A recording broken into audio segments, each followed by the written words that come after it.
Assalamualaikum warahmatullahi wabarakatuh.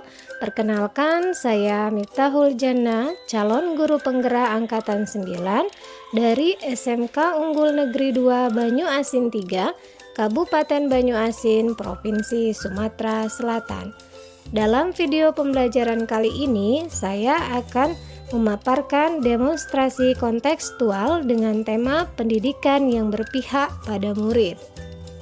Gagasan pemikiran KHD, tujuan pendidikan menurut KHD yaitu menuntun segala kodrat yang ada pada anak-anak agar mereka dapat mencapai keselamatan dan kebahagiaan yang setinggi-tingginya baik sebagai manusia maupun sebagai anggota masyarakat. Dalam menuntun anak untuk mendapatkan haknya dalam bidang pendidikan, ada 3 filosofi KHD.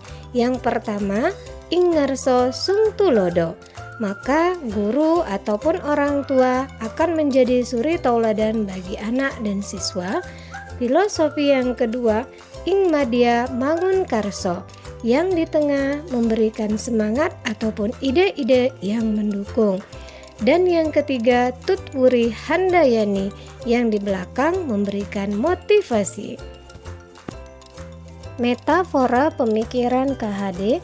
Di dalam dunia pendidikan, KHD mengibaratkan bahwa seorang guru diibaratkan sebagai petani dan anak didik diibaratkan sebagai bibitnya, di mana petani harus merawat, memberi pupuk, menyiangi gulma agar padi tumbuh subur. Demikian halnya, sebagai seorang guru, kita harus selalu menuntun, memberikan motivasi kepada peserta didik untuk tumbuh dan berkembang sesuai dengan potensi yang dimilikinya, baik secara kodrat alam maupun kodrat zaman, sehingga nantinya anak tumbuh dan berkembang menjadi anak yang berkualitas dan berbudi pekerti yang luhur.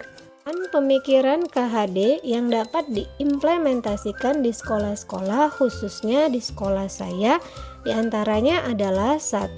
Guru mengetahui tujuan pembelajaran.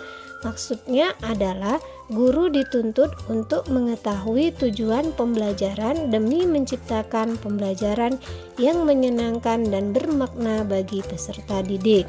Yang kedua, pembelajaran yang berpusat pada peserta didik atau student center. Dengan demikian, pembelajaran akan menjadi sebuah pengalaman yang nyata jika dipusatkan kepada peserta didik. Kemudian yang ketiga, guru mampu menuntun peserta didik sesuai kodratnya. Maksudnya adalah guru harus mampu mengembangkan potensi yang dimiliki oleh peserta didik sesuai dengan kodrat zaman dan kodrat alamnya. Yang keempat, guru harus memahami karakteristik peserta didik. Demi menciptakan pembelajaran yang berkualitas, guru harus mampu memahami karakteristik peserta didik satu-satu demi memberikan pelayanan prima terhadap peserta didik. Kemudian yang kelima, guru mendesain pembelajaran sesuai kebutuhan peserta didik. Jadi di sini guru harus mendesain pembelajaran sesuai dengan kebutuhan peserta didik yang memiliki latar belakang yang berbeda-beda. Dan yang keenam, menanamkan nilai budi pekerti dengan memberikan contoh pada peserta didik. Guru dituntut harus mampu memberikan contoh yang baik dalam segala hal, baik di dalam pembelajaran maupun di luar pembelajaran pada peserta didik. Hasil penerapan gagasan terkait pemikiran KHD secara kontekstual yang dirasakan di sekolah saya saat ini diantaranya adalah peserta didik mampu mengembangkan potensi yang dimilikinya. Peserta didik memiliki kemampuan pada aspek kognitif dan psikomotorik.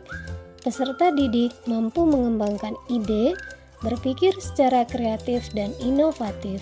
Dan peserta didik memiliki budi pekerti yang luhur.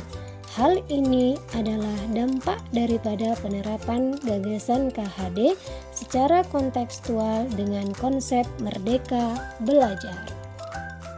Adapun tantangan dan solusi penerapan pemikiran KHD yang ada di lingkungan sekolah saya adalah sebagai berikut. Tantangan yang pertama, masih banyaknya guru yang melakukan pembelajaran yang berpusat pada guru atau teacher center. Maka solusi yang diberikan, guru berupaya mendesain pembelajaran yang memang berpusat pada peserta didik atau student center. Tantangan yang kedua, kurangnya motivasi peserta didik dalam pembelajaran. Solusinya adalah memberikan sosialisasi mengenai motivasi belajar kepada peserta didik agar mereka sadar bahwa tugas dan tanggung jawab mereka sebagai pelajar adalah untuk belajar. Dan tantangan yang ketiga, kurangnya pemahaman guru mengenai merdeka belajar. Solusi yang diberikan adalah guru mengikuti pengembangan diri terkait merdeka belajar baik melalui pelatihan, bintek, workshop yang dilaksanakan secara online maupun offline. Berikut ini adalah beberapa contoh dokumentasi pembelajaran yang berpihak pada murid. Di antaranya, pembelajaran yang berkolaborasi, pembelajaran menyenangkan di alam, pembelajaran yang menerapkan teknologi, dan pembelajaran berbasis project real. Semoga dokumentasi ini bisa menginspirasi Bapak Ibu guru untuk menerapkan pembelajaran yang berpihak pada murid.